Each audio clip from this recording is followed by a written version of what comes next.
നമസ്കാരം. ന്യൂസ് കേരള പ്രധാന വാർത്തകളുമായി CK നാസർ കാഞ്ഞങ്ങാട്. സമ്പൂർണ്ണമായി മാലിന്യമുക്തമായ തദ്ദേശ സ്വയംഭരണ സ്ഥാപനങ്ങളുടെ പ്രഖ്യാപനം ഇന്ന് സംസ്ഥാനമെങ്ങും നടക്കുമെന്ന് തദ്ദേശ സ്വയംഭരണ എക്സൈസ് പാർലമെന്ററികാര്യ വകുപ്പ് മന്ത്രി MB രാജേഷ് അറിയിച്ചു. സർക്കാർ നിശ്ചയിച്ച 13 മാനദണ്ഡങ്ങളിൽ ഓരോന്നിലും 80% പുരോഗതി കൈവരിച്ച തദ്ദേശ സ്വയംഭരണ സ്ഥാപനങ്ങളെയാണ് മാലിന്യമുക്തമായി പ്രഖ്യാപിക്കുന്നത്.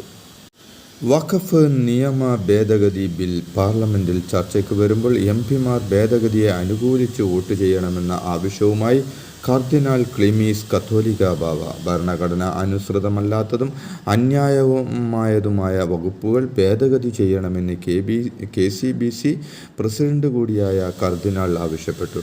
കേരളത്തിലെ MP-മാർക്ക് മുന്നിലാണ് അദ്ദേഹം ആവശ്യം ഉന്നയിച്ചിരിക്കുന്നത്. ഓപ്പറേഷൻ ഡി ഹണ്ടിൻ്റെ ഭാഗമായി മാർച്ച് 28 സംസ്ഥാന വ്യാപകമായി നടത്തിയ സ്പെഷ്യൽ ഡ്രൈവിൽ മയക്കുമരുന്ന് വിൽപ്പനയിൽ ഏർപ്പെടുന്നതായി സംശയിക്കുന്ന 2128 പേരെ പരിശോധനയ്ക്ക് വിധേയമാക്കി. വിവിധ തരത്തിലുള്ള നിരോധിത മയക്കുമരുന്ന് കൈവശം വച്ചതിന് 117 കേസുകൾ രജിസ്റ്റർ ചെയ്തു. 128 പേരാണ് അറസ്റ്റിലായത്.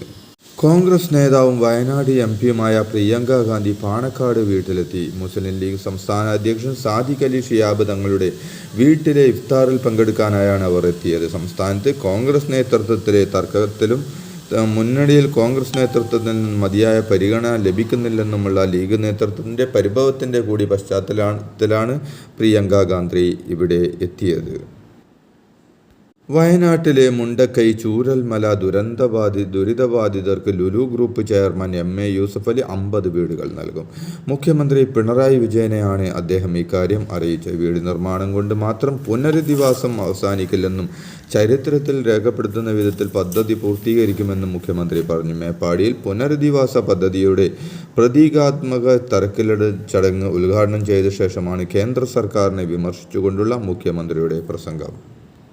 മോഹൻലാൽ പൃഥ്വിരാജ് കൂട്ടുകെട്ടിൽ ഒരുങ്ങിയ എമ്പുരാന് നിർമ്മാതാക്കളുടെ കട്ട് 17 രംഗങ്ങൾ ഒഴിവാക്കിയും ചില പരാമർശങ്ങൾ മ്യൂട്ട് ചെയ്തും സെൻസർ ചെയ്ത ചിത്രം ബുധനാഴ്ചയോടെ തിയേറ്ററുകളിലെത്തും. ചിത്രത്തിലെ പ്രധാന വില്ലന്റെ പേരിലും മാറ്റം വരുത്തും. വ്യാപക പ്രതിഷേധത്തെ തുടർന്ന് ചിത്രത്തിന്റെ നിർമ്മാതാക്കൾ തന്നെയാണ് മാറ്റം ആവശ്യപ്പെട്ടത്.